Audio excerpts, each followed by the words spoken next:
sé si yo lo descubrí o llegó a mí en un momento que necesitaba contar historias. Cuando recién empecé a estudiar fotografía, uno puede decir, quiero ser fotógrafo de bodas, de eventos, de moda, y ese era mi caso, que yo quería ser fotógrafa de moda, pero no sabía muy bien ni siquiera qué se necesitaba, pero yo había visto muchas revistas y yo dije, yo quiero hacer esto, y esa fue una de las razones por la que empecé a descubrir más en el mundo de la fotografía. Cuando ya estuve, si se puede decir, un poco más adentro, porque aún estaba estudiando, sentí que no era lo mío, que me gustaba, pero que no me gustaría hacer eso como más que una profesión, como parte de mi vida, ¿no? Porque la fotografía tú la tienes en la cabeza prácticamente 24/7. Así no estés en hora de trabajo, igual ves una escena y dices, me encanta, voy a sacar mi celular si no tengo una cámara. Y eso fue lo que me pasó con contar historias, contar lo que veía en la calle. Me encantaba ir a lugares que estaban fuera de mi círculo, ir a lugares alejados, a cerros, y contar lo que yo no podía decir con palabras, porque nunca he sido muy buena hablando, contarlo con imágenes. Entonces, yo no sabía que eso se llamaba fotografía documental o fotografía de calle, y así fue como me interesó más salir, coger la cámara los fines de semana, porque no hacía muchas fotos cuando recién estaba estudiando, y poco a poco descubrí que me gustaba mucho estar en la calle, estar en contacto con las personas, hablar, y lo que ellos me decían en palabras, contarlo en imágenes. Yo trabajo en prensa, entonces en la mañana puedo estar en Palacio con el presidente cubriendo una conferencia, y en la tarde puedo estar en una marcha con muchas bombas lacrimógenas, y más tarde puedo ir a seguir los reportajes que hago a largo plazo, porque la mayoría de mis proyectos son de largo aliento, de 1 año, 2, hasta tengo uno que es de 3. Hago de todo un poco. Si se habla de qué me gusta hacer más, obviamente son los documentales, proyectos con temas que me motivan a seguir, porque, como lo dije, son proyectos muy largos, entonces para que haya un impulso tengo que estar comprometida e interesada con el tema. Pero es difícil porque conseguir tanto esfuerzo, tiempo y sobre todo financiamiento para hacer temas tan largos no es fácil, así que la prensa es lo que me ayuda a hacer mis proyectos, ¿no? Me gustaría, para trabajar en proyectos de largo plazo, por lo general trabajo solo de uno, porque el trabajo de prensa a diario demanda mucho tiempo, tienes hora de entrada, pero no de salida, así que con mis días de descanso o haciendo cosas por ahí, le doy el tiempo que se merecen a mis seguimientos documentales.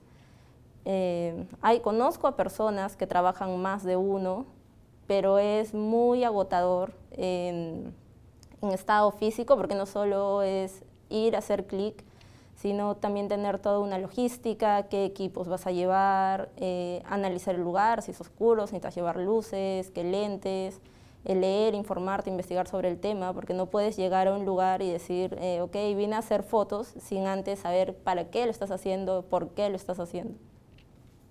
Cuando yo estaba estudiando, necesitaba hacer un proyecto de tesis, entonces no quise hacer cualquier proyecto para salir del apuro, sino algo que realmente me interese, pues para hacer la investigación.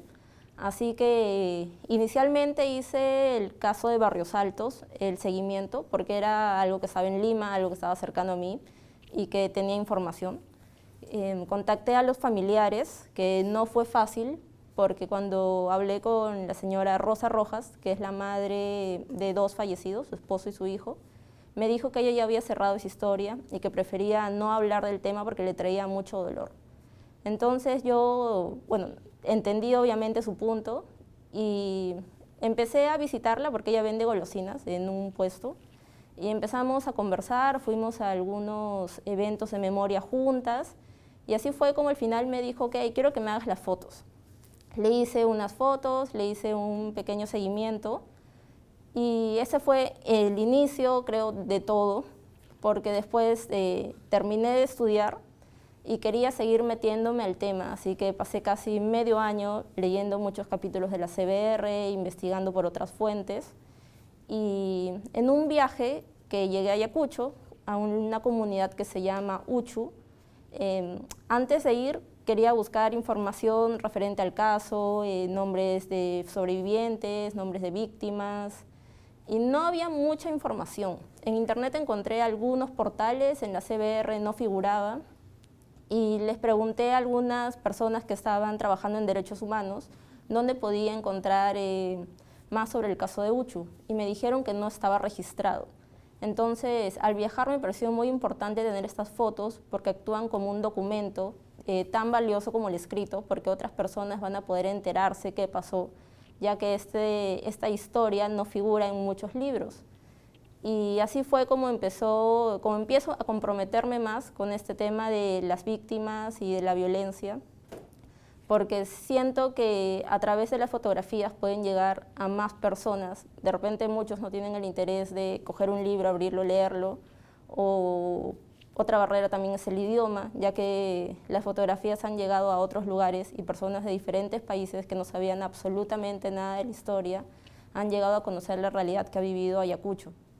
Emocionalmente fue muy difícil porque creo que uno no solo va y está como testigo, sino que llegué a comprometerme mucho con las personas que conocí. Hay momentos que estábamos en una entrega de cuerpos y habían cosas tan fuertes que inclusive no podían levantar la cámara porque había una persona que me estaba contando cómo desapareció su familiar y sentí que quería ser escuchada y yo también estaba ahí para eso, no solo para fotografiar. Cuando regresé a casa y ya tenía que descargar las fotos, a veces evitaba hacerlo porque sentía que la mochila era muy grande, que el peso de todo lo vivido era muy intenso y al ver las imágenes volvías a revivir cada escena, a pesar de que no sean tus familiares, que los acabas de conocer hace 1 o 2 días, es imposible no sentirse afectado por todo eso. Y creo que también es parte de fotografiar, que te muevan algunas historias, porque si te llegas a conectar o a mover, sabes que el resultado, cuando otras personas lo vean, va a ser posiblemente el mismo.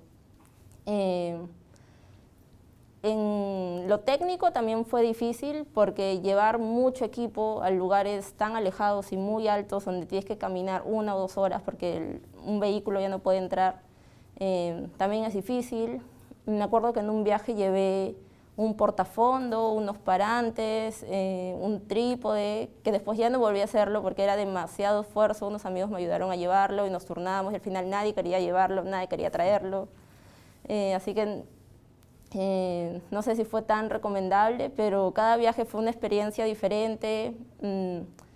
Eran prácticamente los primeros viajes que hacía a lugares tan alejados acá dentro de Perú y me enseñaron mucho porque aprendí qué llevar, qué no llevar, analizar el lugar, entrar antes a internet a ver cómo iba a ser el crimen en Ayacucho para también ver qué equipo podría necesitar, si tenía que cubrir algo con la cámara porque ven lluvias muy fuertes. Es importante también qué ropa vas a usar. Hay muchas cosas que tienes que ver antes de hacer un viaje y intuitivamente en ese tiempo las hacían. Tengo muchas historias acerca de Ayacucho y de los viajes, pero una que justo estaba recordando estos días fue una post después de hacer las fotos. Con la Cruz Roja llevamos la exposición a Ayacucho el año pasado, si no me equivoco, y en el momento de la exhibición, de la inauguración, fueron las madres de ANFACEP, fueron personas, familiares, sobrevivientes, víctimas inclusive, de diferentes casos, no solo de los casos que había fotografiado. Y se me acerca un señor y me dice, en esa imagen era una foto donde habían diferentes ataúdes con nombres. Me dice, el nombre que está ahí es de mi tío, pero yo no sabía que él había muerto, porque cuando hubo la época de terrorismo, con mi padre fuimos desplazados, nos fuimos a otra ciudad y después al extranjero y ya nunca más volvimos a tener contacto. Y no sabía que mi tío había sido encontrado. Entonces, me di cuenta que la fotografía, no solo el fin es informar, sino también crear estos lazos con familiares que no conocí, pero sin saber fotografié a un pariente, los restos de un pariente. También otra experiencia que recuerdo, de repente una de las más fuertes, fue cuando estaba en Ajomarca, una comunidad que fue masacrada. Estábamos en unas tolvas de camionetas con los familiares yendo a un santuario y una joven me dice, justo ahí, y era un barranco, me dice, yo me escondí cuando vinieron los terroristas y estaba corriendo y rodé y me caí, me enredé en unas ramas y me quedé llorando toda la noche, llovió y al día siguiente no quería salir porque tenía miedo y todo el día quemado. Y cuando vi el lugar empezó a llorar y me chocó mucho porque justo era el lugar que en el que ella se había escondido en esa época y estábamos pasando por ahí, estábamos volviendo a revivir, si bien estábamos yendo a un lugar de memoria que es un santuario que queda en el lugar de los hechos y que sirve para que este periodo no se vuelva a repetir. Esos testimonios me parecen tan fuertes porque son contados por las mismas víctimas y como esos hay otros y otros más que los recuerdo cada vez que veo las fotos porque veo las caras de las personas y me acuerdo qué es lo que me dijeron. Cuando hacíamos los viajes en Ayacucho, por lo general lo hacíamos con personas que trabajan mucho con derechos humanos y también algunos fotógrafos que estaban comprometidos, porque todo el trabajo era autogestionado, ibas porque querías contar la historia, no había fondos, por lo general este tipo de imágenes ya no son publicables o del interés de medios que están acá en Lima, así que las fotos las tomabas y las tenías archivadas, eso ya lo sabíamos. Y una amiga que trabaja en derechos humanos nos avisó que había esta oportunidad que era de la Cruz Roja, que te daba un premio y también una subvención para que puedas continuar con temas de derechos humanos y apliqué. La convocatoria era abierta a nivel mundial y se trataba sobre las mujeres y las guerras. Y en Ayacucho, especialmente, la mayoría de activistas de grupos autoformados, autogestionados, y también la mayoría de personas que asiste a eventos de memoria son mujeres. Y al empezar a buscar más información en los viajes que hacía, por qué había tanta presencia femenina, descubrí que el mayor número de asesinados, ejecutados y desaparecidos son hombres. Y las que están ahí siempre son las esposas, las hijas, huérfanas, porque están buscando justicia por sus familiares desaparecidos, que en la mayoría son hombres. Esto no quiere decir que no haya mujeres afectadas, porque sí las ha habido. Y la presencia de mujeres era fuerte, porque ellas exigen hasta ahora justicia, verdad. Eso fue algo que me llamó la atención, así que me enfoqué más en darle el giro a la historia por la presencia femenina en el posconflicto. Así fue como obtuve el premio de la Cruz Roja, que me ayudó a continuar con el trabajo.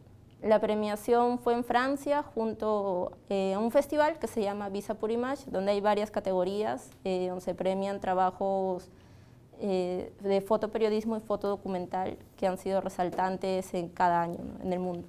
Cuando ganas un premio, eso no quiere decir que posiblemente seas el mejor fotógrafo, sino solo un indicativo de que has hecho algo bien.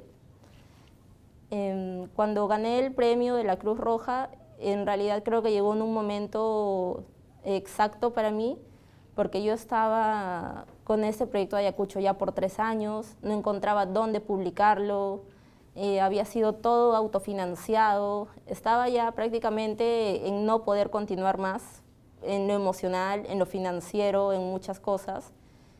Y la verdad es que no encontraba un espacio, porque primero lo buscaba acá en Perú para poder publicar, y cada puerta que tocaba se cerraba, entonces era un momento que yo decía de repente no estoy haciéndolo bien, empecé a cuestionarme, empecé a hacerme muchas preguntas respecto al tema, respecto a mí, y al recibir este premio que es muy importante, me di cuenta que el problema no era yo, que el problema no era el tema, que el problema no era nada de eso, sino que no estaba buscándolo en el lugar correcto. La serie Ayacucho, que abarca la historia de varias comunidades, ha sido publicada en diferentes medios a nivel internacional con respuesta muy positiva, no solo por los editores, sino también por la gente que ha llegado a ver las publicaciones o las exposiciones. Y para mí eso fue un indicador de que al final sí lo estaba haciendo bien. Cuando alguien de repente te escribe un mail de una parte muy alejada y te dice, vi la exposición, un tiempo estuvo en Nueva York, otro tiempo estuvo en Francia, y te escriben, y vi la exposición y te dicen que no sabían absolutamente nada de lo que había pasado en Perú, pero que gracias a eso han empezado a investigar más y que se solidarizan con todas las víctimas y todas las personas que han sido afectadas. Y creo que al final ese era lo que esperaba, que alguien que esté totalmente ajeno tenga el interés de buscar más. En tocar un tema tan difícil como es el conflicto armado, y más querer publicarlo en medios, es difícil. Uno, porque prefieren ahorrarse todo el problema que puede venir, y problema lo digo entre comillas, porque hay muchas opiniones encontradas sobre quién fue las víctimas, quiénes fueron los victimarios, y ese no es un tema de quién tiene razón o no, sino es un tema de memoria. Y yo trabajo en prensa, trabajo en medios, así que sé cómo funciona esto, y bueno, hay temas que no son del interés, y así son las cosas, ¿no? Y posiblemente en un principio traté de enfrentar esto y de encontrar un lugar, pero no se pudo. Y así fue como la publicación que tenía en mente hacerlo acá, creo que tuvo más llegada en medios del extranjero, ¿no? Creo que después del premio de Visa pour Image en Francia, hubo un quiebre en mi carrera, porque en ese festival van muchos editores de diferentes medios, de agencias, y así fue como me contactaron varios a través de una proyección que tuve ahí y una exposición individual durante todo el festival, y me ofrecieron unos encargos para realizarlos en Perú, porque antes se usaba que un medio del extranjero envíe a un corresponsal a cada país, haga la historia y regrese, pero no es lo mismo que un local que conoce mejor la gente y que sobre todo maneja el idioma, cuente la historia de su mismo país. Entonces me dieron una primera oportunidad en la época del Mundial para contar una historia sobre un locutor de radio quechohablante, narrador de fútbol. Así fue como inicié. No fue difícil, pero había mucha presión porque sentía que no era lo mismo de que hacer una foto para un trabajo cualquiera. Y al final, bueno, salió todo bien y me dieron otros encargos más. Y así me convertí en contribuidora para el New York Times desde acá en Perú. Sé que hay también otras personas que colaboran. Y bueno, fue gracias al festival que hicimos el contacto y que conocí a algunos editores. El New York Times ya tiene temas planteados que vienen de investigaciones previas que hacen. Por lo general me contactan, me dicen si estoy disponible tales fechas, me cuentan sobre el tema, me mandan un breve texto para que tenga pensado cómo fotografiar. Te dan libertad absoluta en qué hacer, no te dicen necesito tales imágenes o tales encuadres, eso es lo que me gusta. Y bueno, a la hora de la edición, cuando ya tienes que enviar tus fotografías, también tienes la libertad de editarlas, tú mismo tienes que elegir cuáles crees que pueden contar mejor la historia, envías un grupo de imágenes y tu editor a cargo de la sección para la que estás trabajando se encarga de poner y hacer toda la magia en la publicación. El año pasado tuve un encargo para el New York Times, que fue en Cusco también, sobre mujeres presas.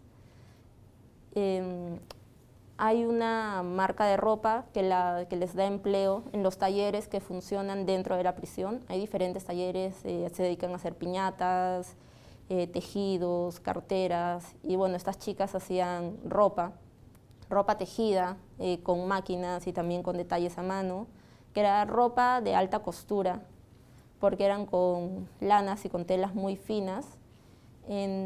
Cuando entramos a la prisión, teníamos un permiso especial, que solo nos dejaban entrar cámaras, nada más, no celulares, te revisaban absolutamente todos los lentes, las baterías, etc. Y bueno, empecé a conversar con las internas que estaban en el taller y me contaron sus historias, por qué estaban en prisión, cuánto tiempo les faltaba. Fuimos a visitarlas 3 días seguidos y el último día que ellas ya sabían que era nuestra última visita, me acuerdo que con algunas nos abrazamos y me dijeron, bueno, tú te vas, pero nosotros nos quedamos acá, ojalá nos veamos algún día. Creo que la conexión fue muy rápida, los casos, algunos yo pienso que son injustos, y igual esa pequeña amistad que tejimos ahí dentro de la prisión en el taller, creo que hizo muy especial ese asignamiento. Hay un equipo de fútbol que se llama la Selección Peruana de Talla Baja, que está integrada por chicos que tienen acondroplasia. La acondroplasia no es una enfermedad, es un desorden genético que impide el crecimiento normal de los brazos y de las piernas, que es mal llamado enanismo, y que eso también lo aprendí con ellos, porque la definición correcta es persona de talla baja. En el periódico donde trabajo tenía que dar alguna propuesta sobre un documental corto del día para publicarlo, y estaba leyendo una revista y encontré una revista del IPD y encontré que había varias selecciones, y encontré la de talla baja de fútbol. Había un número, así que llamo, me presento, les digo que soy fotógrafa de un diario, que estoy interesada en hacerles una crónica de imágenes para contar un poco sobre el equipo. Y bueno, tuve respuesta positiva, fui al Estadio Nacional donde nos encontramos, conocí al equipo, estuve en un entrenamiento y al final el reportaje nunca salió, pero tejimos también algo interesante. Creo que hubo química desde el primer momento, porque yo también soy pequeña y me dijeron, bueno, somos de talla baja, me dijeron. Y me hice amigo de Fabián, que es el capitán de la selección, y empecé a ir a su casa, a visitarlo, a conversar. Aprendí más sobre la acondroplasia, lo que tienen que pasar día a día, cómo es subir a un carro que es muy alto, ir a un banco y que no te vean en la ventanilla, querer hacer una llamada a un teléfono público y no poder meter la moneda. Y me enfoqué al principio en el lado deportivo, porque me parecía muy interesante el juego de ellos, que también competían con personas de altura promedio y que se daban igual. Y después, ir descubriendo más las necesidades que tenían, decidí también ir por lo más personal y contar algo que no se había visto, porque ya habían algunos reportajes previos sobre el fútbol. Entonces me invitaron a algunos viajes que hicieron al interior del país y bueno, ya somos amigos por casi 3 años y nos seguimos viendo. Y también pude conocer a mujeres que son de talla baja, familias, hay personas que tienen bebés inclusive de talla baja, son personas normales que hacen su vida como cualquier otro, y un poco romper ese estigma que son personas que necesitan compasión o cosas así. No salió el reportaje publicado porque quedamos en encontrarnos un día y yo lo olvidé porque me fui a trabajar en otras comisiones y el espacio que teníamos para publicar al final se perdió. Y ellos lo entendieron y me dijeron, ok, si no se publica, igual ven, síguenos haciendo fotos. Y justo en la etapa del Mundial, ellos como selección estaban pasando un buen momento porque necesitaban auspicios, apoyos, querían hacer un viaje. Y bueno, no hay mucho apoyo para fútbol de personas de talla baja. Así que tuvimos la idea, en realidad Fabián la tuvo, el capitán del equipo, de hacer unos retratos. Me dijo, quiero hacer unos retratos como la selección peruana. Y me dijo, pero necesitamos el Estadio Nacional.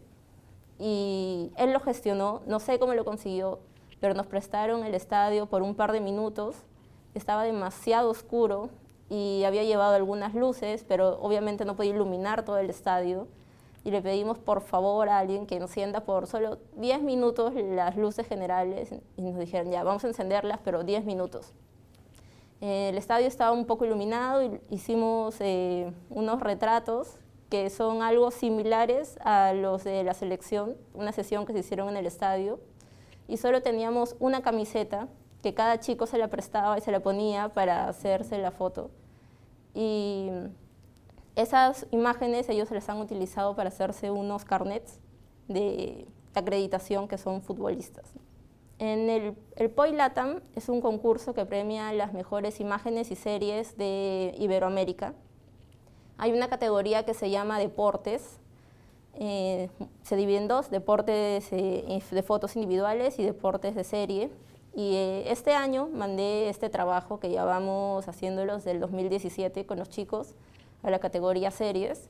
Yo estaba en Argentina haciendo otro proyecto y desde ahí les escribo y les digo, voy a mandar estas imágenes, espero que no les moleste porque nunca se habían publicado en internet o en redes. Y me dijeron, ok, mucha suerte. Bueno, al final recibí la respuesta que había quedado en segundo lugar, con muchas otras series que son espectaculares y que cuentan realidades sobre deportes. Y un comentario del jurado fue que le gustaba la serie porque no solo se enfoca en el lado de la discapacidad, de mostrarlo como sufrimiento, dolor, sino que hay mucho de vida diaria, que es vida cotidiana, como son personas normales, porque hay series que, por lo general, cuando se fotografía a unas personas que tienen cierta discapacidad, se le da un enfoque de pena, tristeza, desolación, para que otras personas puedan comprender, entre comillas, qué es lo que tienen que pasar, ¿no? Pero en las imágenes ellos aparecen como cualquier otra persona, cocinando, entrenando, bailando, y creo que es importante dar esa imagen de ellos. Las fotografías no se habían publicado antes, creo que algunas sí ellos las habían publicado desde sus cuentas, porque yo se las pasaba para que, bueno, las utilicen con los fines que ellos quieran. Y a partir de esta serie, muchas personas que también son de talla baja de otros países me han escrito. Estuve en Argentina y conocí a otras personas de talla baja que también se han conectado con las personas de talla baja de Perú y que también juegan fútbol. Y hay un movimiento que no es muy conocido, pero cada país, por lo menos Brasil, Argentina, Chile, Arabia y Estados Unidos, tiene sus selecciones de tallas bajas. Ya han competido el año pasado porque hubo una Copa América de selecciones de tallas bajas.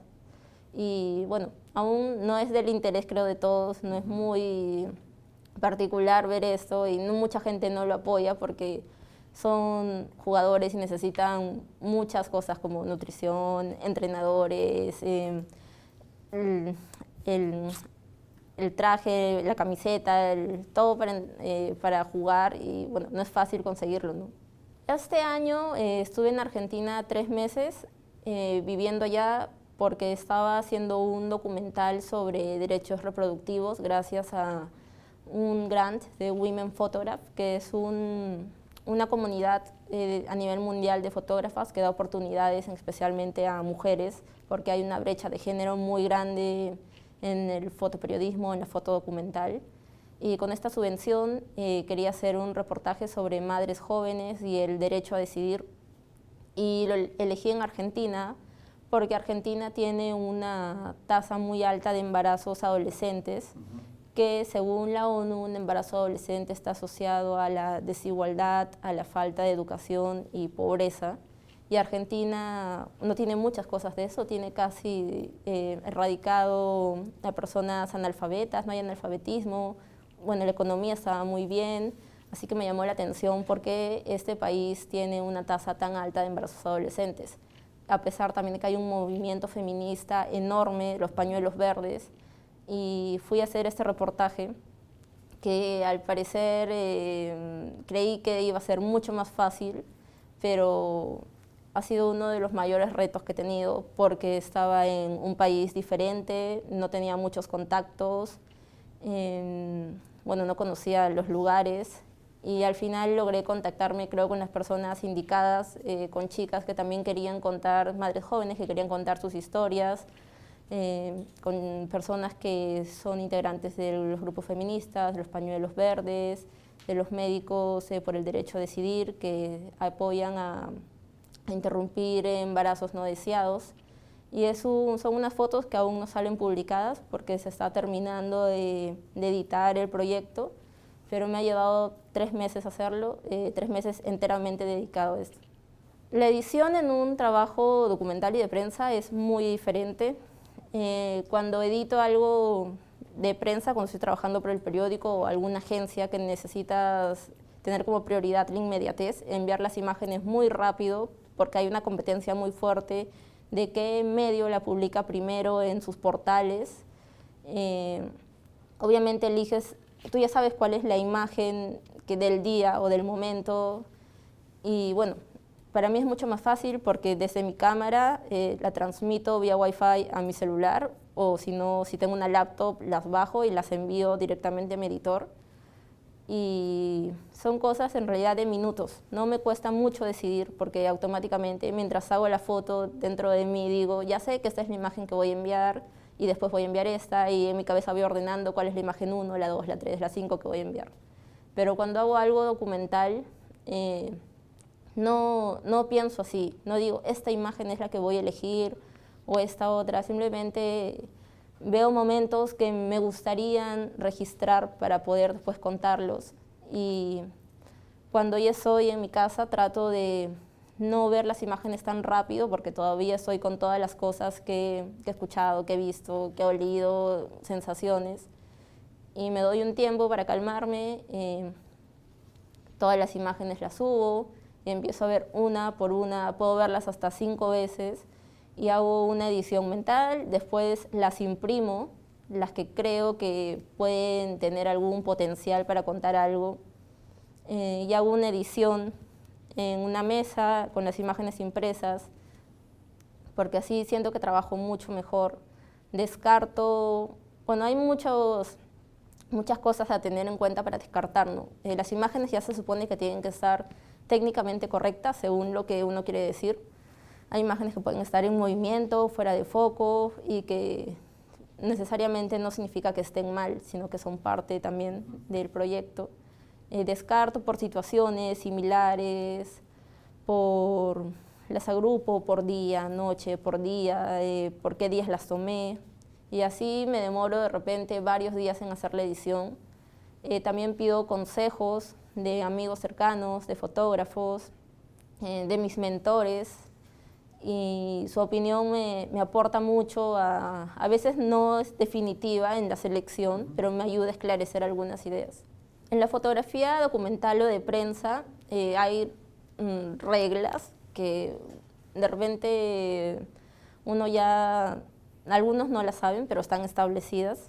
No puedes alterar la imagen, no puedes borrar utilizando Photoshop, no puedes clonar algo, quitarlo, ponerlo en otra, o si en esta imagen te gusta y en otra hay otras cosas, ok, lo traigo para acá, no se puede. Uno, porque estás alterando la verdad, y eso inclusive en las fotografías de prensa también es un delito, porque estarías mintiendo con información.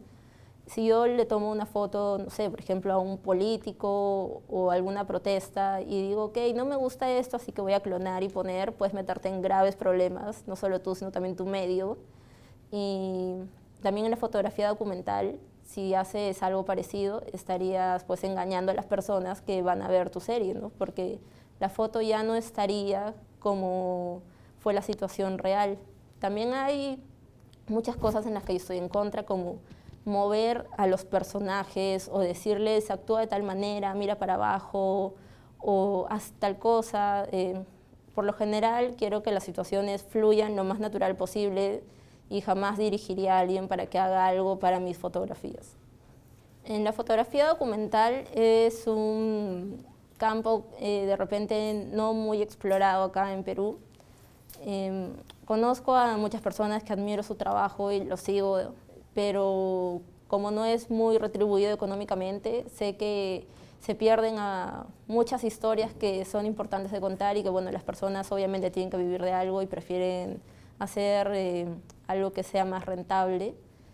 A nivel mundial, la fotografía documental también es una situación parecida. Tengo amigas documentalistas de otros países que pasan por momentos difíciles, momentos altibajos, buenos, hay de todo. Hay tiempos en los que tienes muchos encargos, que inclusive tienes que rechazar algunos por el tiempo, porque no vas a poderlo hacerlo bien. Pero bueno, hay otros en los que solo te llegan uno por mes, ¿no? Y espero que esta situación de las fotos, de esta lluvia de millones de imágenes que ya existen en las redes, en el internet, no llegue a opacar el verdadero trabajo de los fotógrafos que hacemos, que es salir a buscar historias, dedicar tiempo, dedicar esfuerzo. Y bueno, hace unos años se decía que la fotografía analógica ya estaba muerta, que ya iban a desaparecer los rollos, pero cada vez más gente sigue comprando Polaroid, sigue comprando cámaras análogas y bueno, posiblemente con la fotografía documental pasa igual. Algunos que digan que ya todas las historias están contadas, que ya no se puede hacer más, pero bueno, creo que es algo que nunca va a desaparecer.